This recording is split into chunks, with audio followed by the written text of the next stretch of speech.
Respected members, I, Dr. S.V. Arya, National President Association of NCT Approved Colleges Trust, एक public notice NRC ने 30 मार्च 2021 को भेजा है और जिसमें इन्होंने अपने 8/12 का हवाला देके क्लॉज का डिमांड की है additional built-up area, additional infrastructure, additional funds और staff, composite institution, endowment fund extra. तो ये पब्लिक नोटिस की हिस्ट्री मैं आपको बता देता हूँ। पहले इन्होंने सेक्शन 17 का नोटिस दिया था राजस्थान में WRC पे, और वो WRC को हमने रिप्लाई भी दिया और स्टे भी ले लिया कि no coercive action will be taken against the college. क्यों मिला? क्योंकि ये सेक्शन 17 का नोटिस था, इसलिए दिल्ली हाई कोर्ट ने इसको स्टे किया और कहा कि अब आप नोटिस सेक्शन 17 का दे ही नहीं सकते क्योंकि आप डॉक्यूमेंट मांग रहे हैं, कोई वायलेशन नहीं है, सभी ने ऑलरेडी 2015 और 16 में कंप्लायंस कर रखी है, इसलिए उसमें स्टे मिला।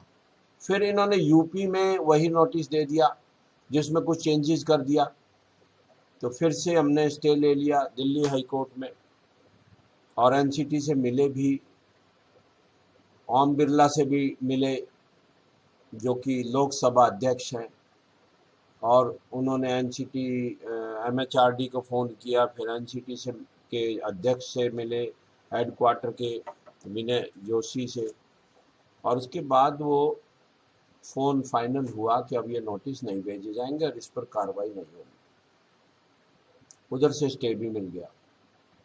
तो इन्होंने अब क्या किया, इसमें विद क्लेवरनेस हाई कोर्ट की कंप्लायंस करते हुए इस सेक्शन 17 के नोटिस को पब्लिक नोटिस बना दिया है और 17 का नाम हटा दिया है। ना इसमें कोई वार्निंग है, थ्रेट नहीं है, कुछ करने के लिए नहीं बोला कि भी हम आपका अदरवाइज ऐसा कर देंगे। केवल एक पब्लिक नोटिस है जिसमें इन्होंने क्लॉज 8/12 में, जो कि इनकी पावर्स है किसी डॉक्यूमेंट्स को मांगने की कॉलेजेस से, और पहली बार दिया है तो दोबारा भी मांग सकते हैं। कई बार हाई कोर्ट में भी कोई फाइल गुम हो जाती है तो वो डॉक्यूमेंट दोबारा मांग लेते हैं। तो किसी को भी अथॉरिटी को आप डॉक्यूमेंट मांगने से मना नहीं कर सकते।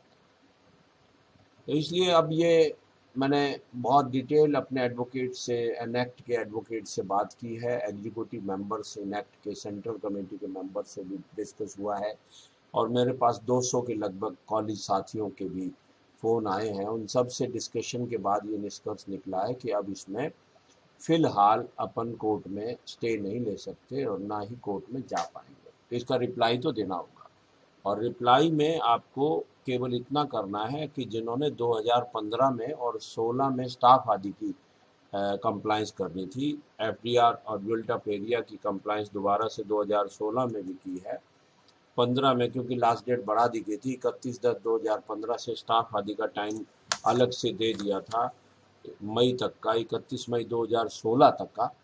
इसलिए वो दोनों जवाब अगर आपके पास है या एक भी जवाब है जो आपने दिया हुआ है, उसकी डायरी नंबर है, तो उसके साथ वो पुराने एनेक्शर लगा के, और स्टाफ अगर उसमें कोई चेंजेस है तो आज का नया स्टाफ लगा दीजिए और उसके अप्रूवल लगा दीजिए। जिस भी यूनिवर्सिटीज़ में ऐसा एनआरसी के, क्योंकि डिफरेंट स्टेट्स हैं तो सभी यूनिवर्सिटीज़ में अलग अलग नियम है, कोई अप्रूवल लेटर देता है और कोई परफॉर्मे पे साइन करता है। जैसे बीकानेर यूनिवर्सिटी परफॉर्मे पे साइन करती है, तो कुरुक्षेत्र यूनिवर्सिटी, जींद यूनिवर्सिटी, हमारी CRCU जींद और हरियाणा की सभी यूनिवर्सिटीज़ अप्रूवल लेटर देती है जिसमें स्पेसिफिक नेम मेंशन किए जाते हैं, तो इसलिए वो अप्रूवल लेटर आप साथ लगा दीजिए। तो ये चीज़ बात समझ में आ गई है अब सब डिस्कशन के बाद कि इसका जवाब अपने को देना पड़ेगा। हाँ, अगर इसके बाद हाई कोर्ट ने जैसा कहा था कि अगर आप सेक्शन 17 के नोटिस को सेक्शन 17 का नोटिस ना माना जाए बल्कि ये माना जाए कि ये पब्लिक नोटिस है और इसमें कोई डॉक्यूमेंट डिमांड किए 8/12 में, अगर कुछ डेफिशिएंसी फिर भी रहती है तो आप 17 का नोटिस दीजिए पहला, और फिर सेकंड नोटिस दीजिए। तब भी अगर कमी दूर नहीं की जाती कॉलेज द्वारा 3 बार मौके देने के बाद भी, तो फिर आप विड्रॉ कर सकते हैं रिकॉग्निशन। तो ऐसा कुछ अगर सेक्शन 17 का नोटिस आएगा, पहला या दूसरा, या किसी का विड्रॉ होगा, तब अपन कोर्ट में जा पाएंगे। तो हमारी तरफ से ये डिस्कशन हो चुका है, और आप किसी भ्रांति के चक्कर में ना पड़िए। बहुत से लोग मिसगाइड कर रहे हैं कि हम ऐसा करेंगे, क्योंकि इसमें स्टे नहीं मिल सकता, उल्टा पड़ेगा केस। तो इसमें तो डॉक्यूमेंट मांगे हैं एनआरसी ने बड़ी सभ्यता से और सिविलाइजेशन से, बड़ा गुड लैंग्वेज में इन्होंने, सॉफ्ट लैंग्वेज में मांगा है, और ना कोई वार्निंग है और ना ही कोई सेक्शन 17 है, तो इसका रिप्लाई देना पड़ेगा। सभी डिस्कशन के बाद ये निष्कर्ष निकल रहा है कि आप इसको 15 दिन में, यानी 13